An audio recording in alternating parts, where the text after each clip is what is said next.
The killer of Hyderabad. இந்த டைகருக்காக ஒரு open hunt வந்து இந்தியன் ஃபாரஸ்ட் டிபார்ட்மெண்ட் கொடுத்துருவாங்க.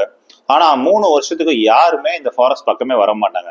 ஏன்னு பாத்தீங்கன்னா இந்த ஃபாரஸ்ட் பக்கம் வரதுல யாருக்கும் விருப்பமும் கிடையாது.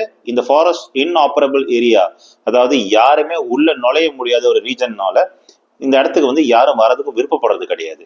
3 வருஷத்துக்கு அப்புறம் கெனத் அவரோட ரெக்கார்ட் புக்ஸை வச்சுக்கிட்டு இந்த இடத்துக்கு வருவாரு. 3 வருஷமா இந்த கில் எங்கெங்க நடந்திருக்கு, யார் யாரை கொண்டிருக்கு, இந்த டைகர் எங்கெங்க இருந்திருக்குங்கிறத நோட் பண்ணி வச்சிருப்பாரு. அதுக்கப்புறம் தான் அந்த இடத்துக்கே வருவாரு. இவர் ஃபர்ஸ்ட் வர இடம் பாத்தீங்கன்னா செல்லமால வந்து அங்க பாலசுப்ரமணியம் ஒரு ஸ்டேஷன் மாஸ்டர் இருப்பாரு. அவர் தமிழ் பேசுவாரு.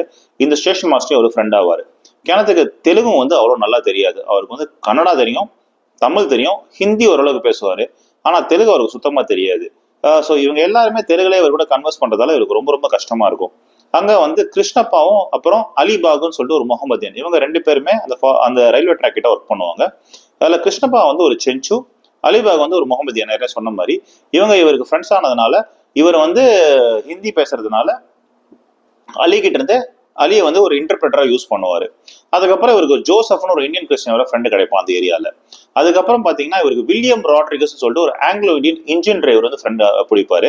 இந்த ரீஜன்ல வந்து ஆப்ரேட் பண்றதுக்கு யாரோ டிராவல் பண்ண முடியாதனால கிணத்து என்ன பண்ணுவாரு, இந்த ஆள் கூட இன்ஜின்ல ஏறி உட்காந்துப்பாரு. ஸோ ஒரு ஸ்டேஷனா இவருக்கு அந்த இன்ஜின்லயே போவாரு. இவர் போற வழியில வந்து அந்த ஃபாரஸ்ட் சுத்தி முத்தி பார்ப்பாரு.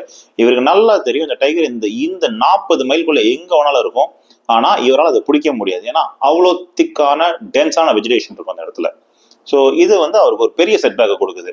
அண்ட் இவரை இங்க ட்ராக் பண்ணிட்டு இருக்கும்போது ஒரு ஸ்டேஷன் எங்கேயாவது கில் நடந்துச்சுன்னா அந்த கில்லுக்கு அவர் போறதுக்குள்ளேயுமே அந்த டைகர் ரிட்டர்ன் பண்ணாது. ஏன்னு பாத்தீங்கன்னா கொஞ்ச நாளைக்கு முன்னாடி மடிக்கரணிங்கிற ஒரு ஏரியால வந்து அந்த டைகர் வந்து ஒரு ஆளை ஹண்ட் பண்ணியிருக்கோம். அந்த நிசாம் வந்து அந்த டைகரை வேட்டையாடலாம் முடிவு பண்ணியிருப்பான். ஸோ செகண்ட் டைம் அந்த பர்சனை ஹீட் பண்ண வரும்போது இந்த மேட்ச் வந்து அந்த டைகரை சுற்றுப்பாரு. ஆனா அந்த டைகர் அன்னைக்கு உயிர் பொழைச்சி வெளில வந்துடும்.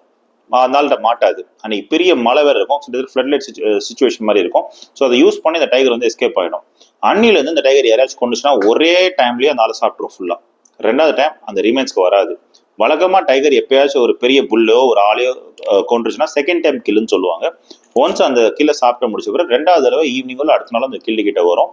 டிகே ஆன ஃபுட்டை சாப்பிடாது. இதுதான் ஒரு மேட்டர்.